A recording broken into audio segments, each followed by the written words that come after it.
Pai nosso que estás por toda parte do universo, santificado seja o vosso nome, venha a nós o vosso reino, seja feita a vossa vontade aqui na terra, assim como em todos os lugares desse espaço infinito. O pão nosso de cada dia, necessário ao sustento físico e espiritual, nos seja dado hoje e sempre. Perdoe, Pai, as nossas ofensas, porém somente na mesma medida em que perdoarmos os nossos ofensores.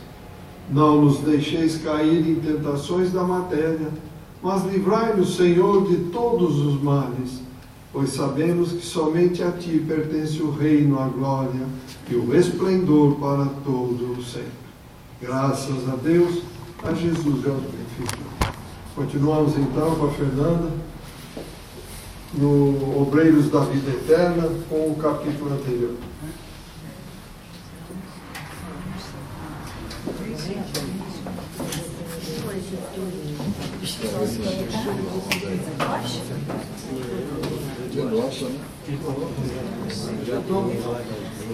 Coloquei agora. Ele reconheceu aqui. Só não está aparecendo, mas o computador já está. Agora está.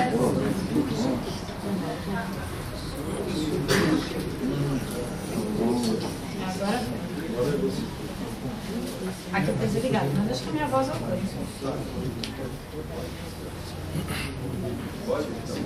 Boa noite, pessoal. Boa noite. Todo mundo me ouve? Hoje eu cheguei. Chegou. A gente tem que aprender a lição logo que ela vem, né? Para não ter que ficar de novo, né? Eu enfrentei um pouquinho de trânsito, mas foi menos, tá? Eu fui mais esperta hoje. Eu fiquei no trabalho até mais tarde. O trabalho é mais perto daqui do que a minha casa, então aí... Né? Lembra que a gente parou aqui na semana passada? Sim, todo mundo lembra do capítulo? Sim, a gente está continuando nele, né? Porque chegamos até a metade mais ou menos, um pouquinho antes da metade, né? Então, ó, nós estávamos falando sobre essa escolha nossa de enfrentar os nossos desafios de encarnação do ponto de vista de aprendizado, né? E aí tinha toda aquela fala voltada para como você enfrenta os desafios e o que você faz deles, né? O que nós fazemos quando o desafio se apresenta para a gente. Uma frase um pouco clichê que a gente sempre ouve e também sempre fala é que o amor é a chave, né? Se você está com dúvida, ame. Se você continua com dúvida, continue amando. Se você está com dor, ame, porque vai passar. Se você está feliz, ame, porque vai aumentar. Se você está convivendo com alguém que está com dor, ame, porque você vai aprender e vai ajudar. Né? É sempre assim que a gente ouve, ame. Mas o que é amar, né? Se hoje você for visitado, chegou a hora de você desencarnar. Você está pronto?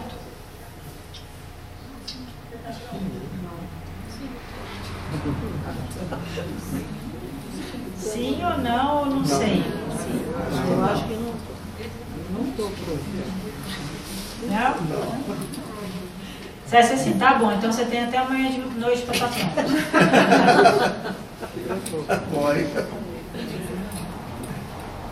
O que você vai fazer?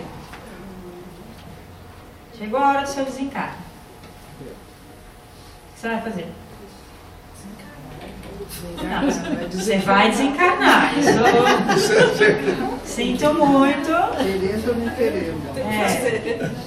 Mas você vai desencarnar amanhã à noite. O que você vai fazer?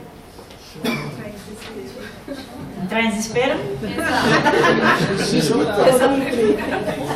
Chorar. O que mais?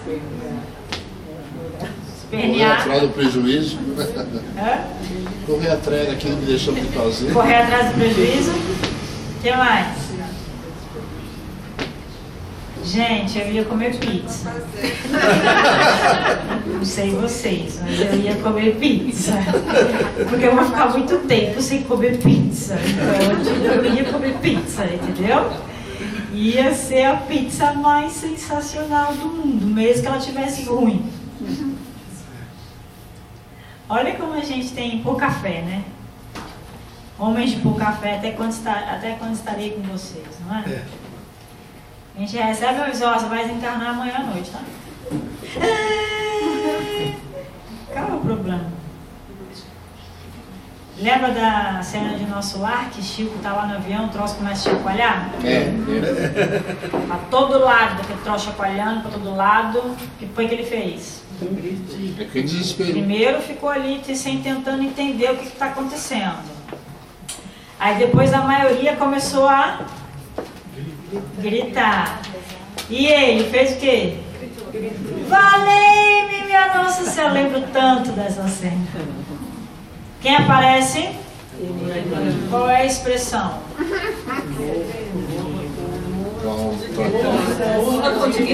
Algum probleminha com você aí? Tá gritando por causa de quê? Você não percebe que nós estamos em risco de vida, sim, você e o planeta inteiro. Mas se eu estou em risco de vida, eu vou gritar, valei-me, minha Nossa Senhora. Assim que a gente faz, não é? Aí ele foi obrigado a dizer, então, morra com educação. Eu só queria saber como é que é morrer com educação. O Chico fala no Pinga Fogo, né? Morra com educação. Quando a gente assiste Pinga Fogo, o Chico conta essa história e fala assim, eu só queria saber como é que é morrer com educação. Né? Mas a gente se desespera, né? Ó, chegou a hora do desencarne, irmãozão. É isso aí. Daqui a 5 horas, tá bom? Madrugada, tranquilo. Que tal? Sem trânsito. Sem trânsito, Facinho de recolher o corpo. Que tal? O que você ia fazer se você soubesse que ia desencarnar semana que vem? Já ia desencarnar agora. Tô com pressa. Já dá pra ir? Então vamos logo agora. Não ficar esperando semana que vem, não. Já dá pra ir? Quero saber de ficar esperando, não. Você está pronto? Você se arrependeria de coisas? Provavelmente. Sim? Ia pleitear clemência? Sem dúvida. Quem assistiu o Auto da Compadecida? Ia fazer igual o Chicó? É, Chico. Apelou pra quem? A gente corre pra mãe, né? Quando a dor vem chegando, a gente corre, né? Mas eu não falei pra você que você ia desencarnar com dor, eu só falei que você ia desencarnar. É ruim? Desencarnar é ruim? Depende de cada um, né? Não sei. Não sei, você sabe sim. Quantas vezes você já desencarnou? Mas não lembro. Ah, que bênção, né? A gente contar depois. Que bênção que a gente não se lembra, né? Mas quantas vezes você já desencarnou? É mais fácil encarnar ou desencarnar? Depende de cada um, né? Provavelmente. Eu acho que desencarnar é mais fácil, né? Desencarnar é mais fácil. Eu acho. Já pensou você vir num corpinho que nem te obedece? Nem o xixi você controla? Não sabe nem falar o que você quer, você só chora. Depende da desencarnação também, né? Depende da desencarnação. Mas a desencarnação, sendo ela aguda, né? Aguda, traumática, por exemplo. Foi. É assim, né? O reencarnar é um processo de reeducar-se naquele corpo, né? Você já pensou passar pela adolescência de novo? É, mas não pode ser que seja um momento bom, né? Talvez. Pode ser. Pode ser, né? Eu acho que toda vez que eu vou reencarnar, eu choro demais. Você tem certeza? Vai, Fernanda. Mas você tem certeza? Deixa eu aprender aqui. Vai, Fernanda. Mas você tem certeza mesmo? Não posso? Que eu posso nascer já com 20 anos? Vai, Fernanda. Igual um bebezinho, igual todo mundo você vai nascer. Eu acho que eu choro demais toda vez que eu vou reencarnar. Mas quando eu tenho que passar naquele portal de reencarnação, pelo amor de Deus, de novo, Senhor da glória. Entrar num corpo que não me obedece, que eu não sei usar, que eu não sei do que eu não sei nem andar, não sei falar, não sei fazer xixi sozinha, não sei comer sozinha, não sei nada. E quando nasce, chora, né? É só o que dá pra fazer, né? É o desespero. Minha mãe falou que eu gritava desesperadoramente naquele hospital. Falou, eu posso acreditar, mas eu acredito, você não sabe como é que não foi fácil. Me empurraram, porque não tinha outro jeito. Você vai dar esse escorregador aí, que a hora é agora. Essa parte do capítulo fala sobre pessoas encarnadas que estão às vésperas da desencarnação. E aí vai acontecer um processo todo de amparo, né? A gente já falou sobre isso na semana passada. São os queridinhos do papai, né? Vão receber amparo pelo desencarne. Não, isso não é o queridinho, não. Isso ali tem méritos, né? São resultados das ações que você resolveu ter durante essa encarnação. Então, hoje, se você fosse desencarnar semana que vem, você seria um queridinho do papai?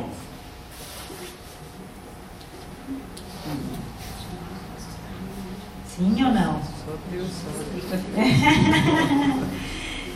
Olha só, vamos ver os personagens para ver se a gente também entraria nesse grupo aí. O primeiro é o Dimas. São 5, né, que a André e a equipe vieram visitar. O primeiro é o Dimas. Dimas tinha aproximadamente 50 anos. Morava numa casa bem humilde. Bem humilde mesmo. E tinha cirrose hipertrófica. Que o fígado fica maiorzão, né? Vai atrapalhando tudo. O fígado já começa a não querer funcionar muito bem. Incha, né? Fica bem complicado. Incha, tem um quadro bem complicado. E Dimas, durante a encarnação, foi assíduo colaborador da tarefa mediúnica. E aí? Alguma coisa de super especial no Dimas? Tem essa, uma descrição rápida, né? A gente não falou de muita coisa aqui, mas nessa descrição, tem alguma coisa de super especial assim no Dimas? O que ele fez por aí? É o tal dos bons olhos, né? Trabalhou no bem, né? Pelo jeito aqui, porque para assumir, se bem que tarefa mediúnica às vezes é utilizada equivocadamente, né? Mas a gente está aqui observando um personagem que foi assíduo colaborador na tarefa para o bem. Numa situação de pobreza, bem humilde mesmo, com uma doença que de certa forma judia um bocado. Pelo cigarro, né? Não. A gente não recebe esses detalhes no livro, mas não necessariamente, né? Mas pode ser depósito de gordura ou inflamação hepática, tem várias coisas que podem gerar cirrose, além do consumo de álcool, né? Exagerado, por exemplo. Então, a gente não recebeu esse detalhe, mas o que a gente recebeu de Dimas é isso aí. Então, você olharia para Dimas e diria, poxa, um homem tão bom sofrendo com essa doença, né? Lembra que a gente falou que a gente não reconhece as benesses divinas, né? Na semana passada a gente viu isso. A gente não reconhece as benesses divinas.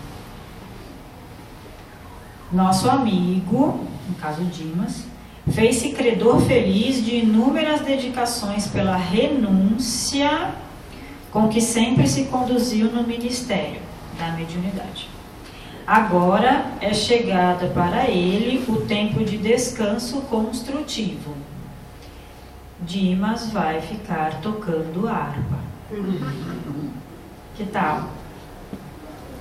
É isso? E trabalhar. Hã? Trabalhar de novo? Meu cara trabalha 50 anos aqui. Você continua, né, o trabalho. Mas, meu Deus do céu, não quero mais desencanar não. Se eu tenho que trabalhar, eu vou trabalhar aqui mesmo, então. Não chega aqui, né? Já também. O cara está 50 anos trabalhando ali, tarefa mediúnica. Assíduo colaborador está me dizendo que ele vai ter descanso construtivo? Tá de brincadeira? O que é descanso construtivo? A luta. Tocar harpa. Não? A luta continua, né?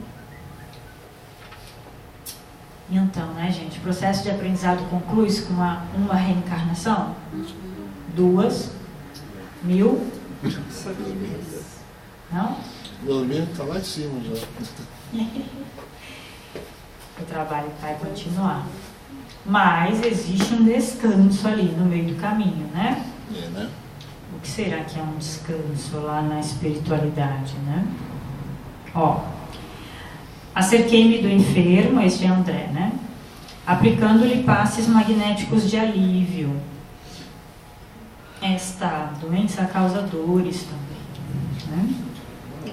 Dimas, enlevado, endereçava ao céu comovedor agradecimento. Quando nós estamos com dor e recebemos um alívio, seja pela medicação material ou seja por algum fator que a gente não consegue reconhecer, nós nos lembramos de agradecer? Nem sempre, né? Nem sempre, né? Dor é realmente algo bastante inconveniente, não é verdade? Seja ela pequena, média ou maior, seja ela de curta, média ou longa duração. Eu acho que todos nós reconhecemos que o processo de dor é inconveniente. Temos tolerâncias maiores ou menores para o processo doloroso, né? Mas quando a gente está no processo de dor, muitas vezes a gente esquece também, né? Da capacidade de agradecimento, da capacidade de pedir ajuda, de aceitar ajuda, de interagir com a ajuda, de levantar pensamento em prece, porque a dor nos coloca mais perto de uma situação de desamparo, às vezes, desespero, né? Então, mais humilde, né? E de certa forma te testa no sentido de, e aí, o que você faria com dor? Aguentador, Né? fazer o quê? Mas Dimas levantou pensamento em prece, agradecendo o alívio que recebeu de André Luiz. Que ele não conhecia, que ele não tinha visto, que ele não sabia quem era, que era, né, totalmente desconhecido a ele naquele processo.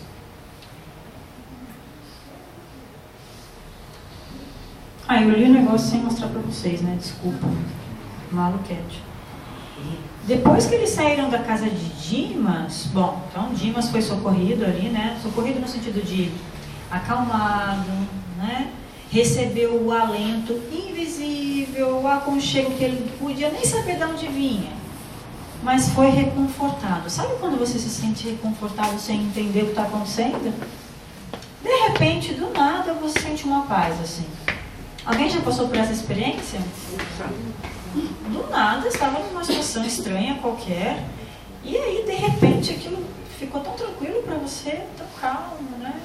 Você nem conversou com ninguém, né? Coisa estranha, de repente sumiu aquilo assim, né?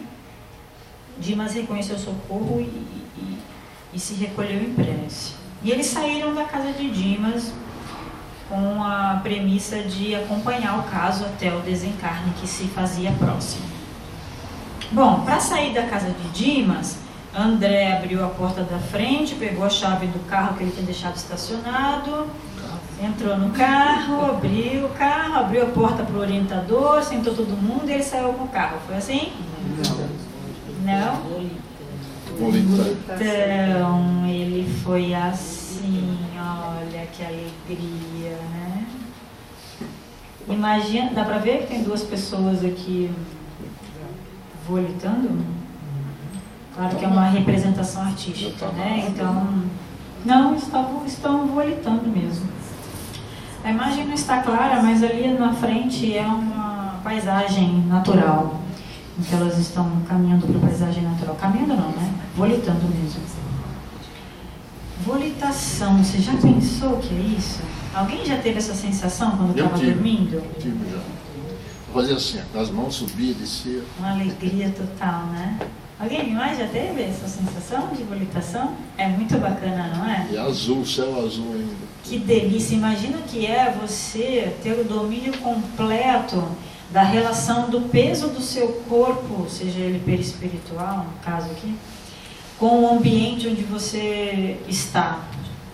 De modo que você consegue transformar isso numa leveza tão grande que te permite movimentação tão fácil quanto essa. Fácil, quero dizer, fácil em relação à que a gente faz hoje em dia, que é enfrentar as forças da gravidade. O desdobramento é o mesmo da volitação? Então, volitação leva em consideração uma transferência de local, né? Claro que no desdobramento a gente também faz isso, é passear por ali, né, como se diz. Mas você está, de certa forma, ligado ao seu corpo material pelo cordão, e aqui não existe isso, né? Porque eles estão desencarnados, carregam o seu corpo espiritual, isso.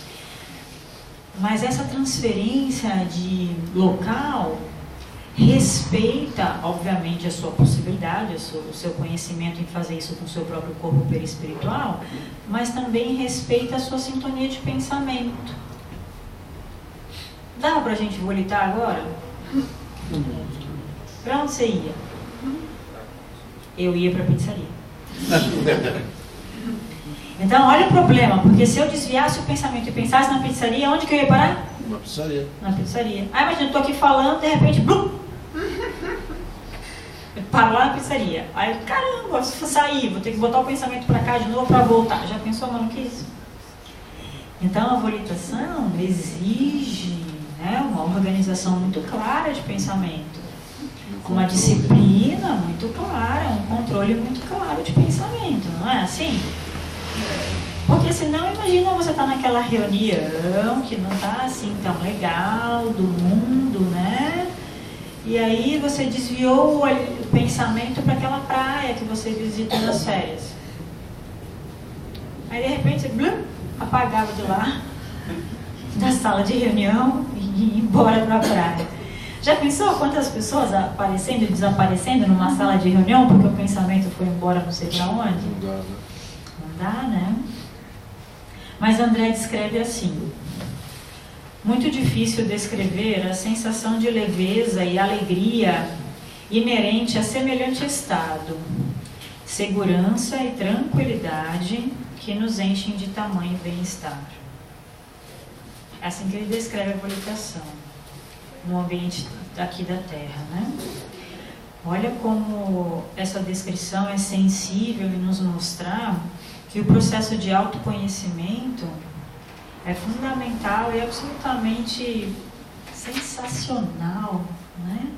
Para você interferir com o seu próprio organismo, perispirítico no caso aqui, que te permite sentir leveza, alegria, segurança, tranquilidade. Essa descrição, você fala, gente, eu quero volitar agora, né? Deve ser muito bacana mesmo, dar uma passadinha por aí. Mas já pensou a nossa indisciplina? Ah, deixa eu dar uma chegadinha na casa do Maida para ver como é que estão as coisas. Né? Aí, de repente a Maida está lá jantando e aparece Fernando. Que é isso, velho? Fazer o que aqui, gente? Né? Imagina como isso não é possível de ser realizado sem um processo de autoconhecimento que te leve à disciplina de pensamento, à disciplina de manipulação de fluidos energéticos, a uma série de outras disciplinas que a gente, por enquanto, está aprendendo. Né? Se eu falar para você assim, pense numa coisa boa.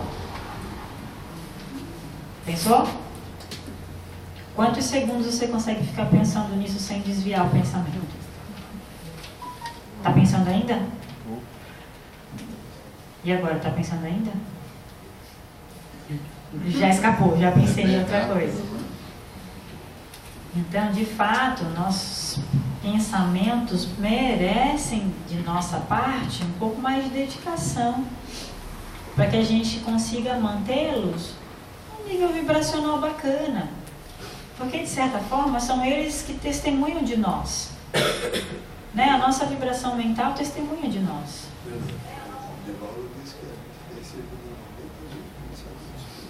Então, 90 mil pensamentos por dia. Já pensa se isso for em 90 mil lugares diferentes, eu não ia parar de volitar. Eu ia fazer igual uma bola de ping-pong, né? É que a gente é permitido? Não. Sim, pois é, mas aqui nesse planeta provavelmente nós todos poderíamos volitar para quase qualquer lugar, claro que sem invadir a privacidade do outro, né, o livre-arbítrio do outro, mas seria uma complexidade muito grande, né, nesse aspecto. como educar esses pensamentos, né? Se são eles que falam de nós. São eles que aparecem sem problema nenhum para os desencarnados que conseguem fazer essa leitura. Por isso que a volitação tem que ser indivíduo já sublimado. Já, né? Precisa de uma evolução, né? Mas tudo bem, eu aceito ser levada de carona. Não tem problema. Eu aceito, né? É claro que os espíritos orientadores do grupo estão, de certa forma, organizando aquele pensamento para que todos volitem no mesmo sentido, para todo o mesmo lugar, com a mesma intenção. Afinal de contas, André sequer sabia dos lugares que seriam visitados. Então, de certa forma, ele seguia a orientação para que a volitação acontecesse no grupo, né? E tem uma outra frase de André, nesse mesmo pedaço, que diz assim: poucas vezes se me apresentara tão belo o espetáculo da paisagem terrena. Só de sobrevoar, às vezes, né, as cidades enquanto estamos chegando, ou mesmo partindo dos locais, só por sobrevoar, poder olhar pela janela a beleza da constituição física daqueles lugares já é algo que nos toca o coração. Imagina volitando. Você ter a oportunidade de conhecer nuances do mar, das matas. Nós temos imagens como essas dos drones na atualidade, né, que nos trazem informações assim tão sensacionais. Se você digitar assim lá no Google drones ou drone e imagens da Terra ou paisagens da Terra, façam essa aventura um dia. Vocês vão observar cenas sensacionais.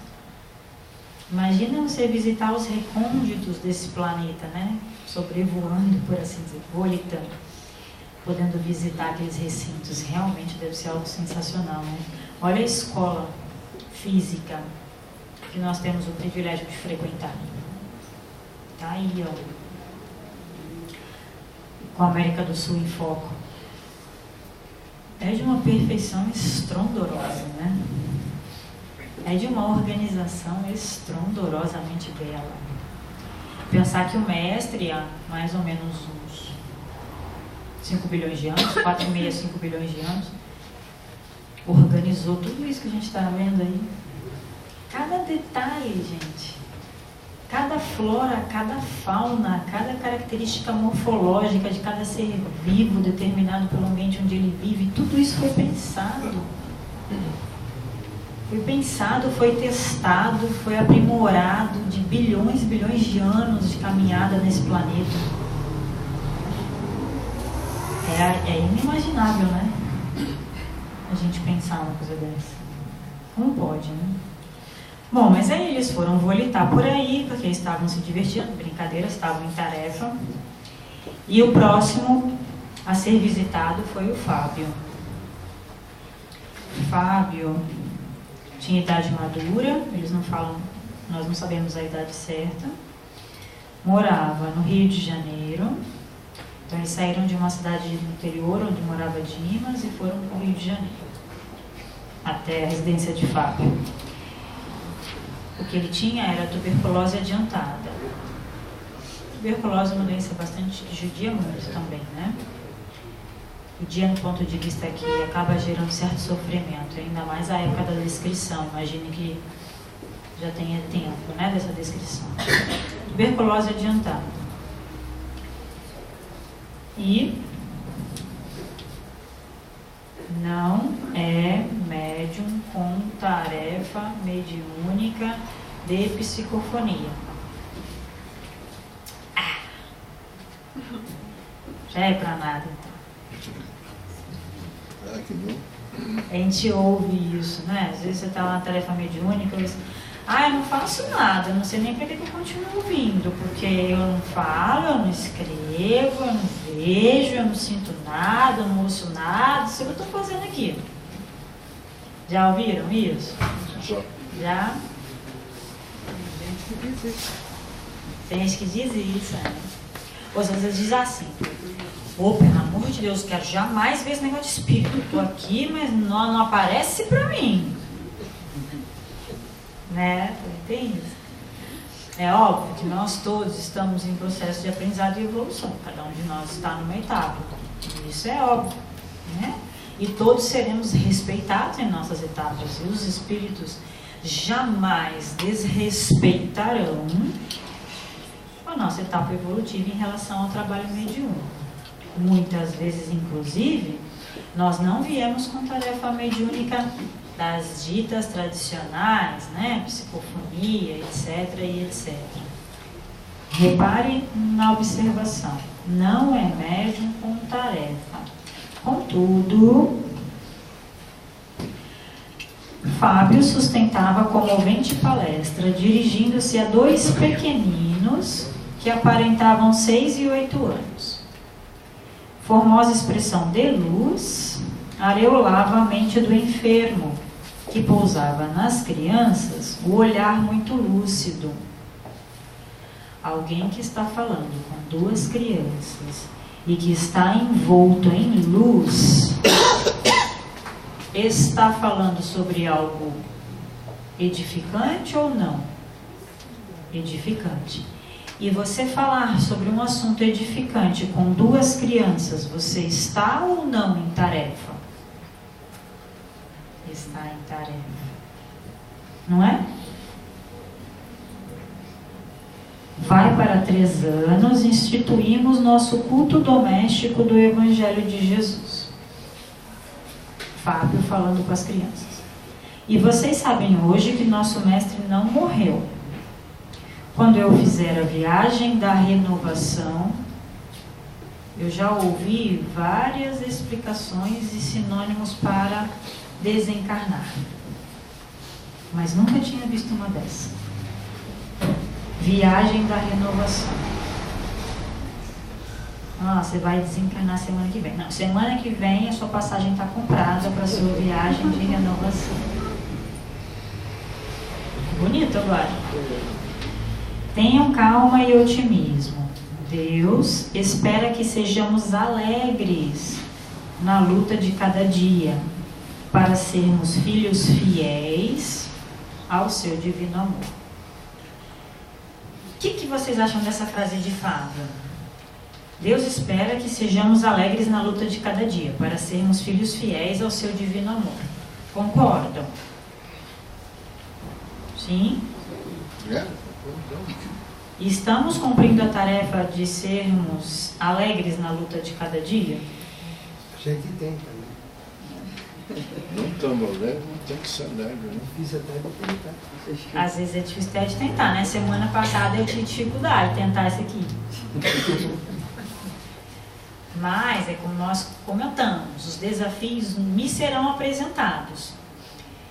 E o que vai ser diferente é como eu resolvo enfrentá-los.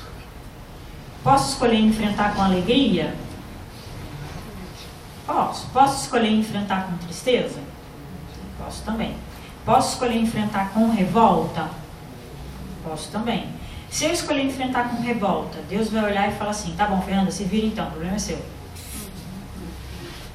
Vai? Jamais uma frase dessa seria dita pelo pai, né? Então,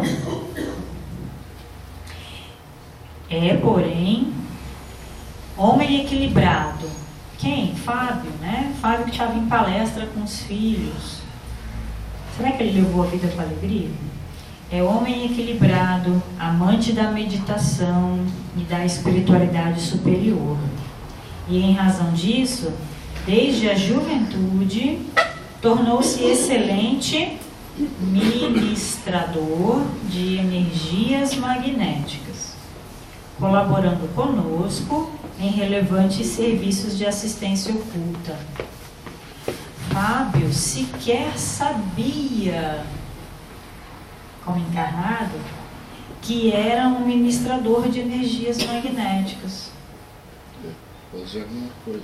Estava ou não estava em tarefa? Claro. Dedicou-se a esta tarefa ao longo de sua reencarnação, desde a juventude, pelo menos como está descrito aqui para a nossa leitura. Ou seja, por manter-se em equilíbrio na prática da meditação, e da interação com a espiritualidade superior, ainda que não se apercebesse disso, ele era um dispensador de energias magnéticas. Um dispensador de energias magnéticas positivas é útil para o plano espiritual? O que vocês acham? Sim, claro que é, porque é desta energia que os orientadores fazem uso para restabelecimento de uma série de situações aqui no nosso plano. Imaginem um ambiente hospitalar. A Betinha está aqui, pode falar melhor do que eu sobre isso. Quanto um ambiente hospitalar precisa de energias magnéticas para a manutenção do ambiente? O que vocês acham? Muito, né? Falamos de um ambiente, que é hospitalar. Poderíamos citar tantos outros. Será que eu dou um tempinho do meu dia para ser um ministrador de energias magnéticas? Será que eu paro um tempinho do meu dia para desejar que toda a energia boa que eu puder doar seja bem utilizada pelo plano espiritual da melhor forma que seja necessário ou como eles acharem conveniente? Será que eu me disponho um pouquinho a cada dia a deixar que as minhas energias também auxiliem o próximo? É uma boa pergunta, né? Quem fez prece no banho? Lembra da semana passada que a gente falou que não era para dormir, né? Porque no banho a gente não dorme, então faz prece no banho. Alguém fez? Deu certo? Lavar o corpo e lavar aparências, os pensamentos também? Água caindo na cabeça. Lavando. Purificação. É isso mesmo. Lavando tudo, né? Isso aí. Há um bom momento para você ser ministrador de energias magnéticas, não é? Colocar-se à disposição da espiritualidade. E funciona. Funciona, gente, sem dúvida. Formou-se na academia do esforço próprio, ainda é Fábio, a fim de ser-nos útil à espiritualidade. Em virtude da perseverança no bem, que lhe caracterizou as atitudes, sua libertação, parênteses, relacionando ao desencarne, ser-lhe-á agradável e natural. Soube viver bem para bem morrer. E aí, como estamos aproveitando a nossa encarnação? Não com o objetivo de que o nosso desencarne seja bom, mas eu digo, como estamos aproveitando a nossa encarnação? No sentido de trabalho em prol do bem. Não precisa responder não, matuta aí na sua vida. Quanto você está aproveitando da sua encarnação, no momento atual, que é mais fácil de a gente analisar, em prol de atividades no bem? 70%? 40%? 90%? Quanto disso você poderia melhorar? Quais atividades você poderia exercer na sua encarnação para melhorar? Veja, Dimas não frequentava centro espírita. Não era médium de psicofonia na roda mediúnica. Dimas era dispensador de energia eletromagnética. Qualquer um de nós pode ser também. Né? E aí, lembrando Santo Agostinho, o conhecimento de si mesmo, portanto, é a chave do progresso individual. Não tem outro jeito. É conhecer-nos, conhecendo nossas potencialidades e os desafios que nós vamos enfrentar para nos modificar, que nós caminharemos no progresso individual. É assim. Quanto nós estamos nos dedicando a conhecer a nós mesmos? De verdade mesmo, ali, lá no fundo, você com você mesmo. Não sai de contar para ninguém não, é você com você mesmo. Tá, e eu sou mentor ou eu sou mentor, ok. Mas fora isso, né? Como que a gente está se conhecendo? O que eu valorizo em mim e o que eu preciso modificar? Onde estão os pontos que eu posso melhorar? Vale a pena matutar sobre isso, né? Renovar é a chave da eternidade. Né? Sem dúvida, a gente vai fazer isso para sempre, para sempre, para sempre. Nem sempre a gente se conhece. Né? Quando nós não precisarmos mais nos renovar, parênteses, ajudaremos os colegas, os demais caminhantes do universo a fazer seus processos. É assim. Olha o mestre aí. Albina, chegou a vez de Albina. Albina tem idade avançada, mora em confortável apartamento lá no Rio de Janeiro, tem uma moléstia do coração, estava cercada de suas filhas e trabalhou um serviço permanente nos círculos evangélicos protestantes. Oi? Trabalhou no círculo evangélico protestante e vai ser socorrido? Oi? Pode isso, Arnaldo? Pode? Ficar pensando, né, que não, você tem que seguir isso, aquilo de um outro, sei lá do que senão vai dar ruim pra você. Olha aí, até agora a gente só ficou sabendo de um que era médium de tarefa, né? Que provavelmente trabalhava no centro espírita. Agora isso. Esta não é uma exigência, né? Importante a gente lembrar. Procurava-se o coração fiel a Deus, ministrava-se amparo reconfortador, sem qualquer preocupação exclusivista. André Luiz falou: eu faço questão de deixar aqui anotado que não interessa a crença que tu segues, interessa o bem que tu faz. Albina sentiu a presença. Albina não era espírita, lembrando. Sentiu a presença de uma energia positiva, reconfortante perto dela. Pediu às filhas que pegassem a Bíblia e abriu no que ela achou que era esmo.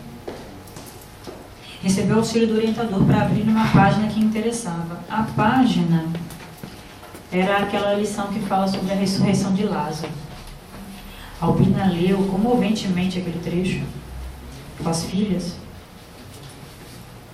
e aquele ambiente banhou-se em mais luz do que já existia. Quantas vezes a gente pega um livro para fazer uma leitura edificante num momento de tensão? A Albina estava com dor, moléstia do coração, cansava, trazia dificuldade respiratória. Ela percebeu a presença tocante e pediu o livro para fazer uma leitura e banhar o ambiente em mais luz do que ali já existia. Chegou uma outra benfeitora, inteirou-se daquele grupo para entender a tarefa e disse assim: no entanto, creio que há forte pedido de prorrogação em favor dela. Albina tinha uma lista de pedidos de prorrogação em favor dela, porque trabalhava desde muito cedo, viuvou, e trabalhava desde muito cedo com a juventude, lá na igreja, palestrando incansavelmente e encaminhando uma quantidade enorme de reencarnantes num momento bastante crítico que é a juventude na cidade. Então, o orientador entendeu a rogativa e disse: acompanharemos o caso até a proximidade do reencarno. Nunca penseis que estais a sós. O Senhor segue à frente. Seus emissários socorrem-vos, amparando-vos, inspirando-vos e sustentando-vos nos momentos mais difíceis. Então, gente, não estamos sozinhos. Jamais estaremos, ainda que rechacemos a ajuda. Os espíritos superiores, os mentores ou as mentoras e os espíritos simpáticos estão sempre conosco, aguardando aquela nesga de sintonia para inspirar-nos no caminho do bem, diuturnamente. Ainda que tu estejas dormindo, ainda que tu não queiras ouvir, não aceite o amparo. Eles não lhe forçarão, seu livre-arbítrio é sagrado, por assim dizer, mas o amparo está sempre à disposição.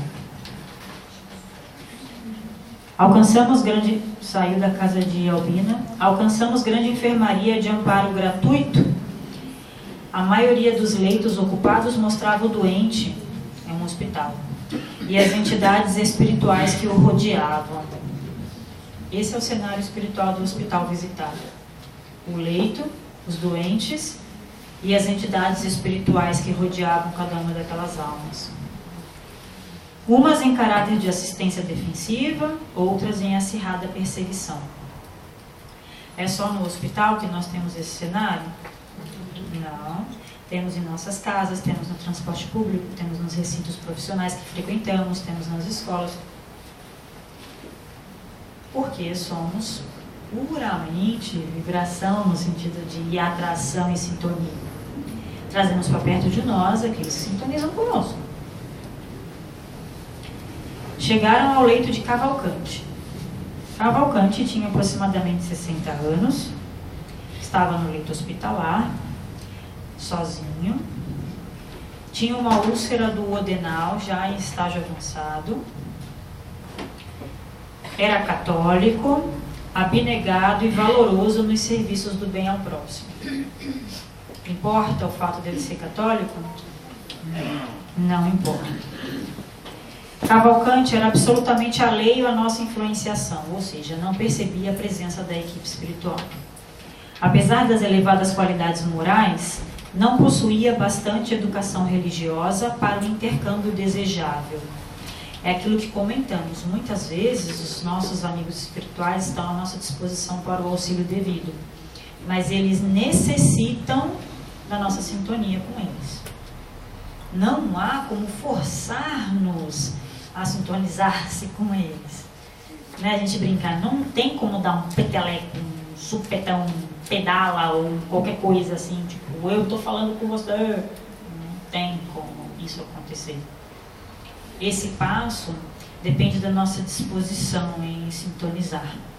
Uma boa ferramenta para fazer isso, a gente já mencionou, é a própria prece. Como sintonizar, né, com os irmãos espirituais que estão ao nosso lado para auxiliar.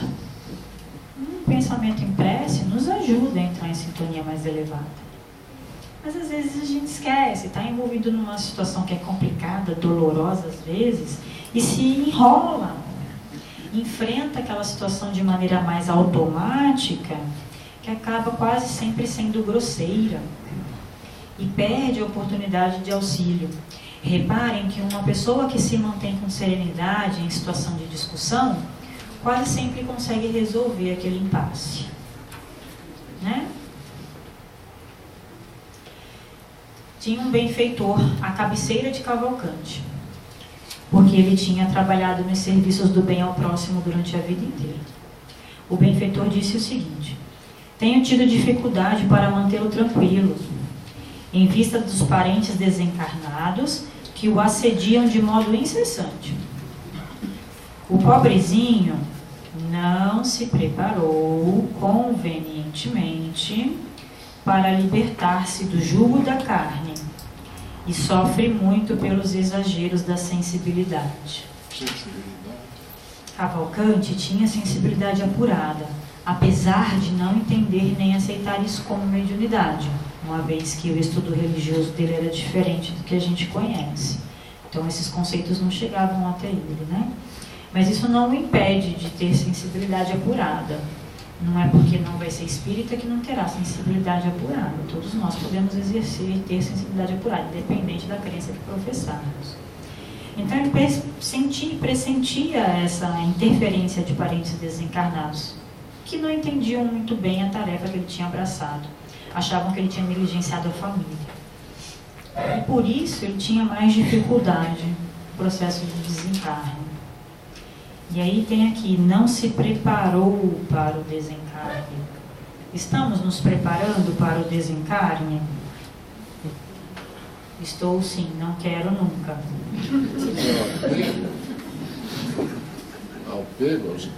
Estou me preparando para me livrar da possibilidade de desencarnar. Né? Como é que a gente prepara para o desencarne? Claro que não tem a receitinha todo dia, eu vou lá preparar para o desencarne, vou fazer isso, aquilo, outro. Não existe isso, né, gente? Mas toda boa ação que nós plantarmos será nosso advogado em toda parte. Lembra dessa frase? Inclusive no momento do seu desencarne. inclusive no momento do seu desencarne. É claro que você não tem que, todo dia eu vou botar uma roupinha, um perfuminho, arrumar um cabelo, que o seu desencarnar já está pronto. Não é isso, se preparar para o desencarne, né? É como as suas atitudes diuturnas, diárias, com você mesmo, com o próximo, quem convive com você, seja lá no ambiente que for, como elas testemunham de você? Né? Sabe aquele momento que o pessoal fala nas vésperas do desencarne, passa o filmão? Passa o filmão da vida? O que você ia assistir nesse filmão da sua vida? Né? E assim, ok, o que já foi feito, está feito.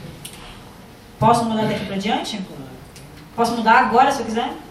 Posso sair daquela porta ali agora e mudar? Ih, eu estou achando que está meio dúvida. Vamos de novo. Eu posso olhar o filmão da minha vida aqui e falar, ok, deu ruim aqui, deu ruim ali, deu ruim acolá, deu bom aqui, deu melhor aqui, aqui foi bacana. Eu posso sair daquela porta lá hoje e resolver mudar coisas? Posso? Tá bom, obrigado por comer pizza então. Não, eu posso? É claro que eu posso. A deficiência de educação da fé, ainda mesmo nos caracteres mais admiráveis, origina deploráveis desequilíbrios da alma. Traduzindo no bom português, disciplina, disciplina, disciplina. Estude, estude, estude. Disciplina, disciplina, disciplina. Estude, estude, estude. A tarefa de educação da fé é uma tarefa particular. Você dedica-se para educar sua fé. Você vai atrás do seu autoconhecimento, claro, pode ser auxiliado, sem dúvida que pode, mas é uma tarefa que você precisa abraçar e querer fazer. Conhecer-se para educar sua fé. E os livros são fartos em fazer isso. Fartos em ajudar. Cada individualidade deve alargar o círculo das suas capacidades espirituais, porquanto poderá, como recompensa a sua perseverança e esforço, certificar-se das sublimes verdades do mundo invisível, sem o concurso de quaisquer intermediários, dizendo, vai fundo, estuda, conheça, participe dos trabalhos, pratique, dê um tempo para o bem, melhore-se. Força, a gente está aqui para te auxiliar. É isso, né?